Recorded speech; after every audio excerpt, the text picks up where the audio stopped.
impanuka yabereye mu murenge wa Musambira. Akaba rero ari impanuka twagize ibyago by'uko haguyemo abantu 9. Yego. Nyuma yari itwaye abantu 21, minibus itwaye abantu 21. Hanyuma ubwo imodoka nini ikamyo yamanukaga nyine birumvikana iri mu cyerekezo kiva Muhanga. Minibus yari mu cyerekezo kiva Kigali.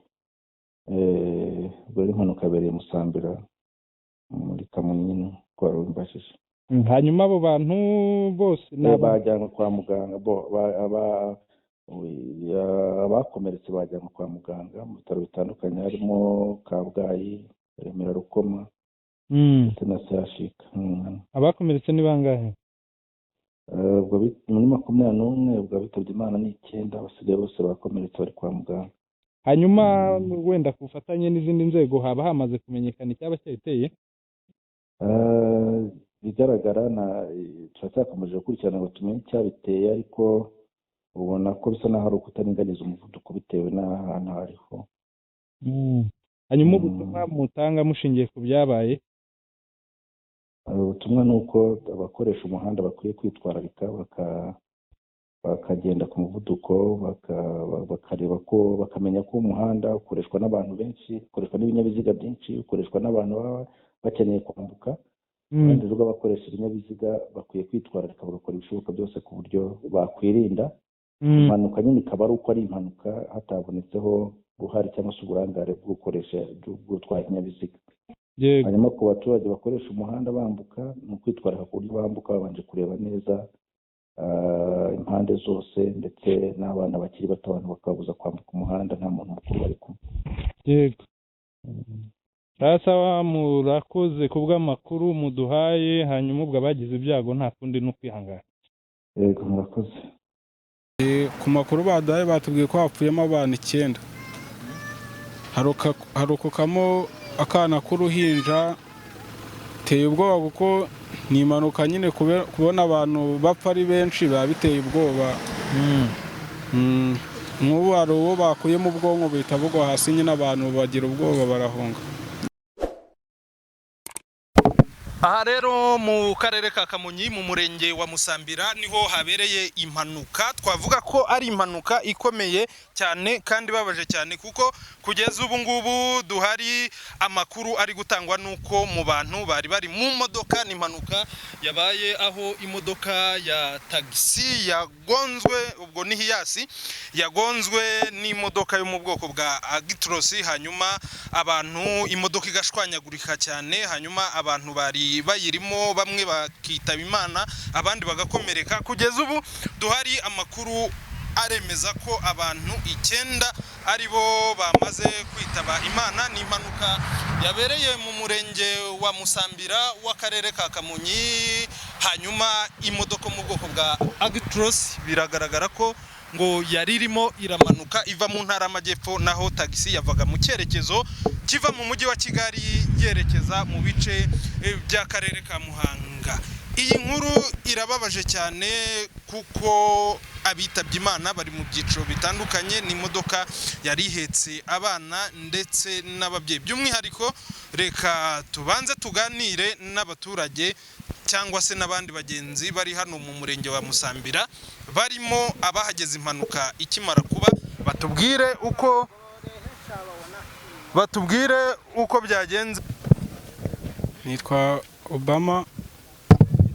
Nageze hano nyine ubwo nari mvuye gusenga, twigiye imbere twumva ibintu birakubitanye, turaza dusanga bamwe bari hasi, nyine habereye impanuka. Yari impanuka ya tagisi yagonganye. Yego. Yagonganye n'izi modoka zambukiranya imipaka. Iriya ntushaho zitwereke. Yego. Nira tagisi yagonganye n'iriya iryamye hariya. Yego, ubwo twageze dusanga nyine abari bari hafi bakuri gukuramo imirambo, nyine barimo barabajyana. Abagira imitima yoroshye nyine ntibahegeraga, bamwe bavuzaga induru kubera ihamuka, ariko hapfuyemo abantu benshi. Ku makuru baduhaye batubwiye ko hapfuyemo abantu 9. Harokokamo akana k'uruhinja katakomeretse na mama, ariko mama we yagize ikibazo nyine, iwe yakomeretse ariko yagiye kwa muganga. Biteye ubwoba kuko ni impanuka nyine, kubona abantu bapfa ari benshi biba biteye ubwoba. Kandi uko bakuramo abantu babonaga nyine inyama zirimo ziratakara hasi. Nk'ubu hari uwo bakuye mu bwonko buhita bugwa hasi, nyine abantu bagira ubwoba barahunga. Bikwiye gusigira ihe somo? Bikwiye gusigira ihe somo? Nyine isomo yego nuko abashoferi bagenda neza, n'abanyamaguru tugakoresha imihanda neza nyine. Yatewe n'iki impanuka? Impanuka nyine twumvisha ibintu bikubitana, kereka ari nk'umuntu wabibonye nyine zikubitana. Aciya mikoro witwa nde? Nitwa Gahinda Frodoir. Gahinda Frodoir. Hano byagenze bite Frodoir? Nari mpagaze aha. Nari mvuye gusenga. Ukuvuga ngo hano hari hahagaze ivatiri. Hano. Y'umukara. Noneho itagisi ituruka hepfo hariya. Ivi Kigali igenda za rugo z'amahanga. Kiriya gikamyo gituruka ruguriya. Ariko kirukankaga cyane. Noneho iyi tagisi igiye kuri iriya vatiri ikimara kuva kuyisohokamo, cya gikamyo cyakonkobotse cyaza, nicyo cyafashe kiriya gipande, noneho gihita gikubita, noneho gihita gishoka hepfo hariya. Yayikubise ite?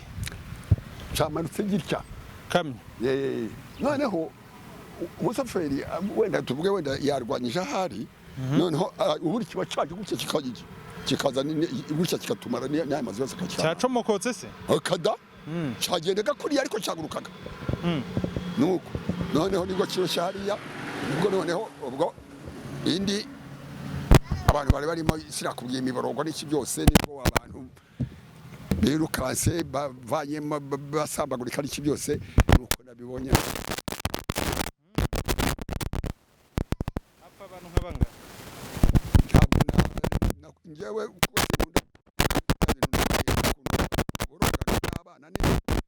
nahise mpava rwose sinongeye kubireba.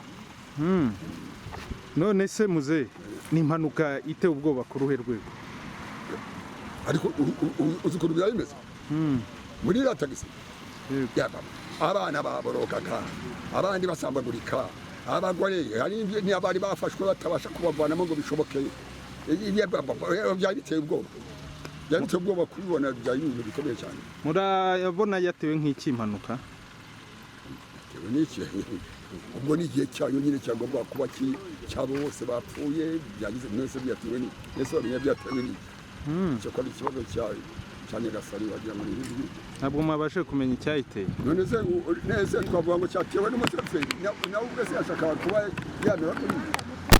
Ariko kandi ibyo aribyo byose kuko ni muto. Uyu muhanda muto biragaragara. Iriya kamyo iza kugira umuhanda munini, ibabonye ikata ikagenda.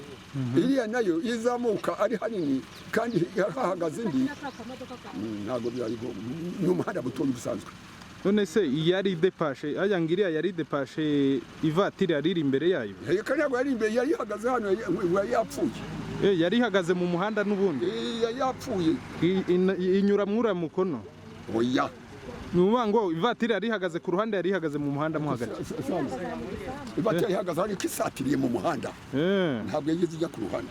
Bivuze ngo iriya tagisi yari yibye uriya mukono wundi? Ntabwo yari wibye, yari mu mukono wayo, ahubwo indi yari imbere ihagaze mu muhanda, noneho ijya ukibereye kugira ngo ibone ko itamuka ihita igenda.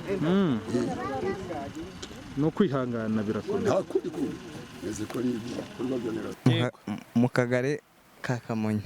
Byagenze bite rero? Ngewe urasubira inyuma gato. Subira inyuma gato. Byagenze bite? Naka kagari ka Karengera. Ngewe narindi hano ku muhanda, noneho iyi modoka yari ivuye mu majyaruguru, none iramanuka. Ubwo yavaga mu kihe cyerekezo? Iki cya ruguru. Yavaga imuhanda y'umuhondo. noneho ituruka rugurira igenda ibyina mu muhanda wose, ubona ko cyuzuye umuhanda nyine.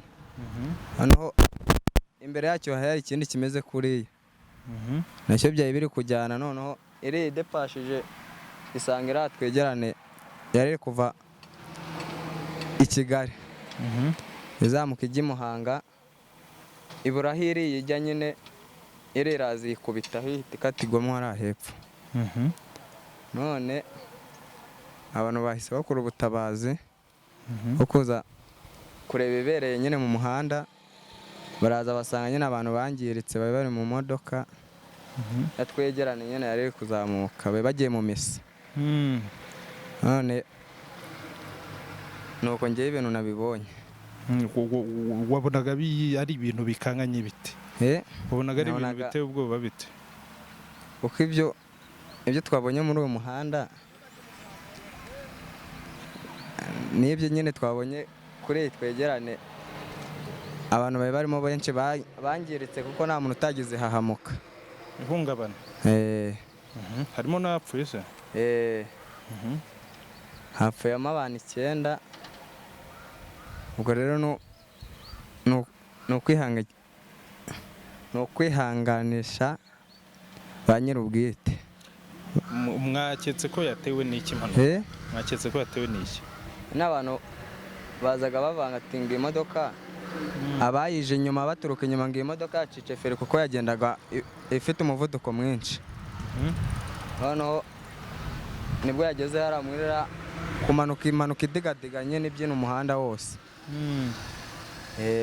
iyi modoka mubona aha ngaha rero niyo yagonze tagisi yari irimo abantu, hanyuma abantu bamwe bapfuye. Umurenge ni Rukoma. Wari utubwiye ngo witwa? Hakizimana Emmanuel. Byagenze bite hano Emmanuel?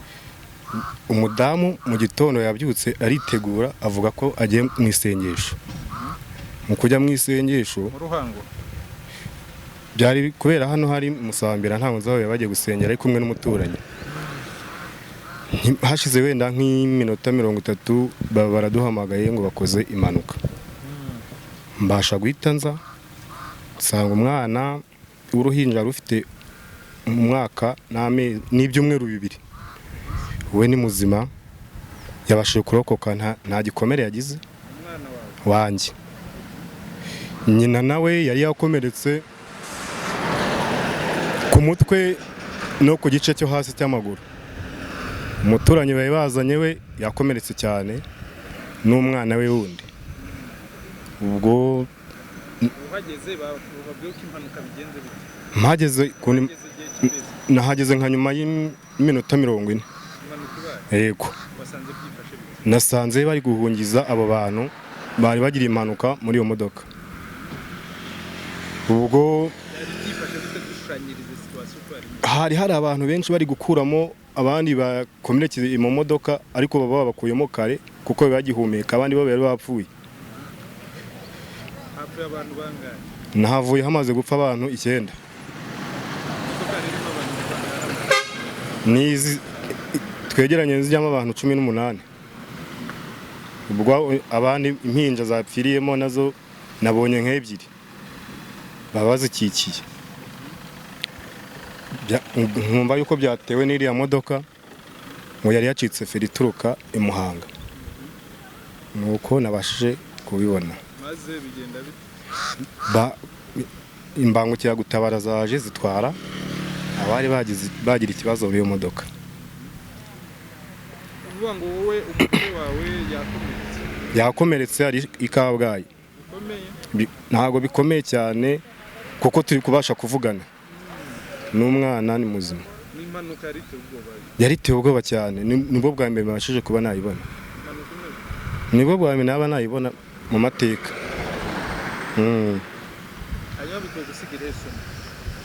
Isomo byasigane nuko bazajya babanza kugenzura imodoka zabo ko feri zose zirimo, cyangwa abashoferi baba banywe ibindi bintu bakabanza nabo bakabyirinda.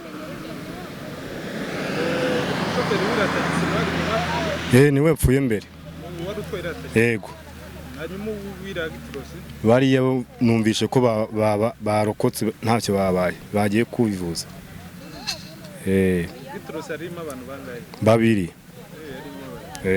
tagisi mwamenya bari bayirimo se umubare? tagisi se itatendetse yarenza 18. Hari ikindi wakongeraho se? Hari ikindi ushaka kongeraho? Ibyo nabonye ni ibyo, nta kindi nakongeraho. Murakoze.